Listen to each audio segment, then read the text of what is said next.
ফজরের নামাজের সুন্নতটা যদি পারেন বাসায় পড়বেন। ঘড়ির দিকে তাকাইছেন, তাকায় দেখেন 20 মিনিট বাকি আছে, বাস সুন্নতটা বাসায় পড়েন। এক, প্রথম কাজ সুন্নত বাসায় যদি পারেন আর কি বাসায় পড়েন। দ্বিতীয় কাজ, ফজরের সুন্নতে প্রথম রাকাতে কুল্লিয়া আইয়ুহাল কাফিরুন পড়বেন, দ্বিতীয় রাকাতে কুল হু আল্লাহ। বলেন প্রথম রাকাতে কোন সূরা? আইয়ুহাল কাফিরুন, দ্বিতীয় রাকাতে কুল হু আল্লাহু আহাদ। নবীজি মসজিদে আসছে, এক সাহাবা নামাজ পড়তেছে, আল্লাহু আকবার। তো নামাজে সূরা ফাতিহা পড়ার পর উনি আস্তে আস্তে পড়তেছে কুল্লিয়া আইয়ুহাল কাফিরুন প্রথম রাকাতে। তো নবীজি শুনে ফেলছে আস্তে কানে দিয়ে। তো নবীজি শোনার পর বললেন, হাযা আব্দুন আরাফা রাব্বাহ, এই ব্যক্তি তার রবকে চিনতে পারছে। দ্বিতীয় রাকাতে সাহাবা পড়লেন কুল হু আল্লাহু আহাদ, আল্লাহ নবী বললেন হাদা আব্দুন আমানা বিরব্বি, এই ব্যক্তি তার রবের উপর পরিপূর্ণ ঈমান আনছে। এজন্য আজকে থেকে আমলটা মনে রাখবেন, ফজরের সুন্নতে প্রথম রাকাতে কুল্লিয়া আইয়ুহাল কাফিরুন, দ্বিতীয় রাকাতে কুল হু আল্লাহ। আরেকটা সুন্নতে আমলটা করবেন, বলবো? মাগরিবের পরের সুন্নতে প্রথম রাকাতে কুল্লিয়া আইয়ুহাল কাফিরুন, দ্বিতীয় রাকাতে কুল হু আল্লাহ যদি পারেন। বাকি ফজরের সুন্নতে প্রথম রাকাতে কুল্লিয়া আইয়ুহাল কাফিরুন, দ্বিতীয় রাকাতে কুল হু আল্লাহ। এটার দ্বারা কি উদ্দেশ্য জানেন? কুল্লিয়া আইয়ুহাল কাফিরুনের মাধ্যমে প্রথম রাকাতে আপনি বুঝাইতেছেন আমি যত শিরিক সব বর্জন করলাম। দ্বিতীয় রাকাতে কুল হু আল্লাহ পড়ার মাধ্যমে বলতেছেন আমি আল্লাহর একত্ববাদ স্বীকার করে আমার দিন শুরু করলাম। আরেকটা আমল যদি পারেন, যদি সম্ভব হয়, এটা ওলামারা পারবে, আপনারা যদি পারেন আর কি, কোরআন শরীফ মুখস্থ সাধারণদের মধ্যে মুখস্থ করার একটা আয়াত মুখস্থ করতে পারবেন না ইনশাআল্লাহ?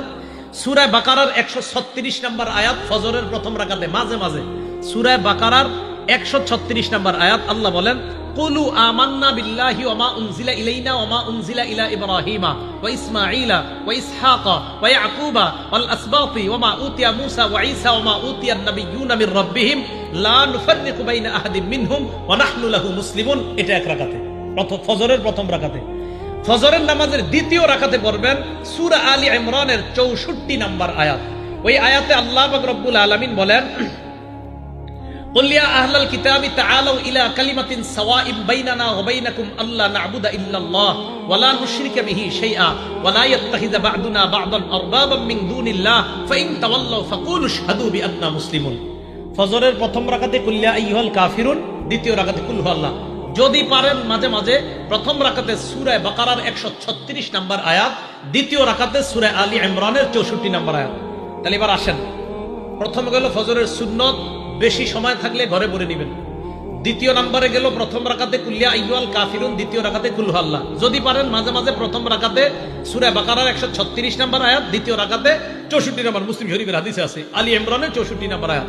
3 নম্বর কাজ, সুন্নত পড়ার পর আল্লাহর কাছে একটা দোয়া করবেন, আল্লাহুম্মা রাব্বা জিবরাইলা ওয়া মিকাইলা ওয়া রাব্বা মুহাম্মাদিন সাল্লাল্লাহু আলাইহি ওয়াসাল্লাম আউযু বিকা সালাসা মাররাত আউযু বিকা মিনান নার সালাসা মাররাত। বাংলায় বলবেন, হে জিবরাইলের রব, হে মিকাইলের রব, হে মুহাম্মদ সাল্লাল্লাহু আলাইহি ওয়াসাল্লামের রব, আমি আপনার কাছে জাহান্নাম থেকে পানাহ চাই। এটা 3 বার বলবেন। ফজর পড়লেন, সুন্নত পড়লেন, সুন্নতের পর আল্লাহর কাছে বলবেন, আল্লাহ জিবরাইলের রব, মিকাইলের রব, মুহাম্মদ সাল্লাল্লাহু আলাইহি ওয়াসাল্লামের রব, আমি আপনার কাছে জাহান্নাম থেকে পানাহ চাই। 3 বার বলবেন।